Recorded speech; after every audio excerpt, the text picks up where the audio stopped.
Hi అండి. అస్సలాముఅలైకుం everyone. ఈరోజు మన కర్రీ అయితే బీరకాయ పచ్చి రొయ్యల కర్రీ అండి. మా విలేజ్ స్టైల్లో చేస్తున్నాను. రుచి అయితే అదిరిపోద్ది. ఒకసారి ప్రాసెస్లోకి వెళ్ళిపోదాం చూడండి. ఇప్పుడైతే ముందుగా అయితే ఇవి అయితే రొయ్యలండి. నేను కర్రీస్లో ఎక్కువ రొయ్యలు అయితే వాడను. ఫ్రైకి అనేది ఎక్కువ చేసుకుంటాను. కర్రీలో అయితే కొద్దిగానే వేసుకుంటానండి. ఆ కర్రీకి అప్పుడు రుచిగా ఉంటుంది. ముందైతే మనం అల్లం వెల్లిగడ్డ పేస్ట్ అయితే రెడీ చేసుకుందామండి. ఇందులోకి అయితే ముందుగా మనం పట్టా లవంగాలండి. ఇవి నేనైతే పొడి చేయను, సపరేట్గా దాంట్లోనే వేసేస్తున్నాను. అవి వేసుకున్న తర్వాత అంటే మనం తెల్లగడ్డలు అనేవి వేసుకుందామండి. తెల్లగడ్డలు వేసేసాక అల్లం అనేది కట్ చేసుకుందాం. అల్లం కట్ చేసేసుకున్నామండి. మిరియాలండి ఇవి. అల్లం కూడా వేసేసుకుందాం. ఇవి వేసేసుకున్న తర్వాత మనం ఏంటంటే కొంచెం గ్రేవీగా కావాలి కాబట్టి 1 టమోటా అండి, దాంట్లోనే మసాలాలోనే వేసుకోవాలండి. మిక్సీ పెట్టుకోవాలి. 1 టమోటా, 1 ఆనియన్ అండి. నా దగ్గర చిన్న సైజ్ ఆనియన్స్ అయితే లేవు. పెద్ద ఆనియన్లోనే హాఫ్ కంటే కొంచెం ఎక్కువే కట్ చేసుకున్నాను. ఇప్పుడైతే మనమైతే మిక్సీ పెట్టేద్దాం. ఇది ప్రాసెస్ అంతా మిక్సీలో వేసుకోవాలండి. మిక్సీ అయితే వేసేసానండి నేను. చూసారు కదా ఎలా ఉందో మసాలా అనేది. ఇప్పుడైతే మనం ఇందాక చెప్పాను కదండి, ఆనియన్ నేను పెద్ద సైజు దాంట్లోనే హాఫ్ కంటే కొంచెం తక్కువే కట్ చేసి మిక్సీ వేసుకున్నానని. అదేనండి ఆనియన్. నా దగ్గర చిన్న ఆనియన్ అయితే లేవు. ఆనియన్ అనేది నేను కర్రీస్లో ఎక్కువ వాడనండి. టమాటా ఎక్కువ వేసుకుంటాను. ఈ ఆనియన్ అయితే ఇలా సన్నగా కట్ చేసేసుకోవాలండి. సన్నగా కట్ చేసుకుంటే నూనెలో బాగా వాడిపోద్ది, త్వరగా కూడా అయిపోద్దండి. ఈ టమాటాని అయితే మిడిల్ పార్ట్ని అయితే నేను ఇలా చాకుతో రౌండ్గా తిప్పి తీసేస్తానండి. ఆ మిడిల్ పార్ట్ని నేను మామూలుగా అందరు కట్ చేసేటట్టయితే కట్ చేయను. అలా మిడిల్ పార్ట్ని అలా రిమూవ్ చేసుకుంటాను. చూస్తున్నారు కదా, చాకు అయితే కొంచెం లోపలికి దింపి మిడిల్లో రౌండ్గా తిప్పితే వచ్చేస్తుందండి. ఈజీ ప్రాసెస్ అండి అది. ఇప్పుడైతే ఇదేనండి బీరకాయ అనేది. ఇవైతే మా చెట్లోటివండి. ఇవైతే చెట్లో కోసానమాట. బీరకాయ మాకు చెట్టు ఉంది. నేను నెక్స్ట్ వీడియోలో చూపిస్తాను బీరకాయ చెట్టును కూడా. ఇవైతే బీరకాయ తొక్కు తీసుకోవాలండి. లేతకాయ కాబట్టి మనం ఎక్కువ తొక్కు తీయని అవసరం లేదు. పూర్తిగా మధ్యలో ఉంటుంది కదా, అది తీసుకొని మిడిల్కి కట్ చేసుకొని 4 పార్ట్స్గా చేసుకొని చిన్నగా ముక్కలు కట్ చేసుకుంటే సరిపోద్దండి బీరకాయని. ఈ బీరకాయ తొక్కును కూడా చాలామంది పచ్చడి చేస్తారు. నాకైతే ఆ పచ్చడి అనేది చేస్తాను కానీ ఇంట్లో పెద్దగా తినరండి. నేనైతే ఒకసారి ట్రై చేశాను. ఇది ఇప్పుడే మా కూతురు అయితే కోసుకొని వచ్చిందండి బీరకాయ చెట్లోది. చూసారు కదా బుడ్డికాయ ఎంత బాగుందో, చూడ్డానికి ముద్దుగా ఉంది. దీన్ని కూడా తొక్క రిమూవ్ చేసుకోవాలి.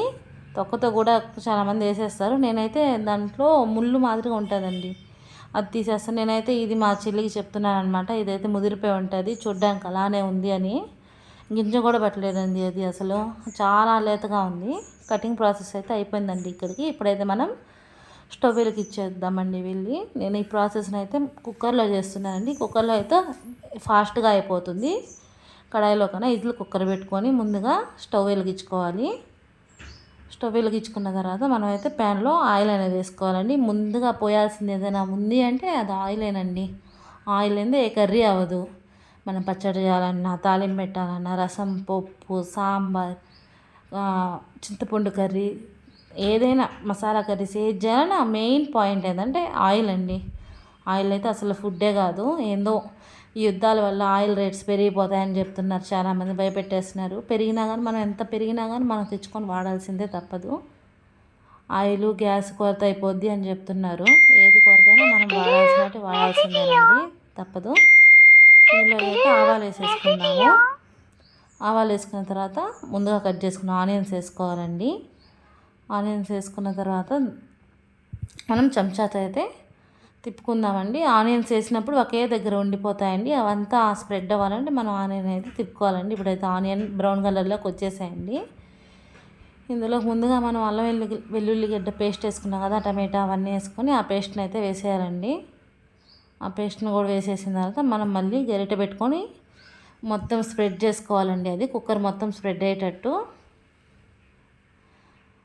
మసాలా అనేది అలా వేసుకుంటే కొంచెం కర్రీ అనేది ఎక్కువగా వస్తుంది, థిక్గా వస్తుందండి, పలచంగా లేకుండా బాగుంటుందండి కర్రీ అనేది. రుచిగా కూడా ఉంటుంది. అలా వేసేసిన తర్వాత ఒక 5 మినిట్స్ అలానే వేయించుకున్న తర్వాత కొంచెం కరివేపాకు వేసేసుకోవాలి. చాలామంది టమాటా వేసిన తర్వాత వేస్తారు, ఇట్లానే బాగుంటుందండి. ఇప్పుడైతే రాళ్ళుప్పు, నేను రాళ్ళుప్పే వాడతాను. సాల్ట్ ఏదైనా ఇంకా కర్రీస్లో ఉప్పు తక్కువైతే సాల్ట్ వాడతానండి. అంతేగాని రాళ్ళుప్పే వేస్తారు మా ఇంట్లో. మా అత్తమ్మ అదే వాడమని చెప్తారు. రాళ్ళుప్పు వేసేసిన తర్వాత 2 స్పూన్లు పసుపు అండి.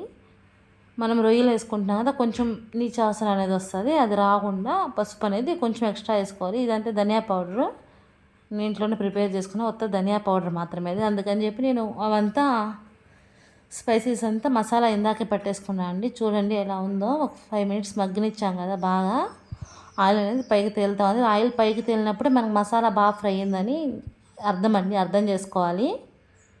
ఇప్పుడైతే టమాటాలు వేసేసుకుందాం. టమాటా వేసుకున్న తర్వాత బాగా కలబెడదామండి. మా ఇంట్లో బీరకాయ కర్రీ చాలా ఇష్టంగా తింటారండి. మా అత్తమ్మ కానీ మా ఆయన కానీ చాలా అంటే చాలా బాగా తింటారు. బీరకాయ, సొరకాయ ఉంటాయి కదా, అలాంటివన్నీ బాగా తింటారండి ఎక్కువగా.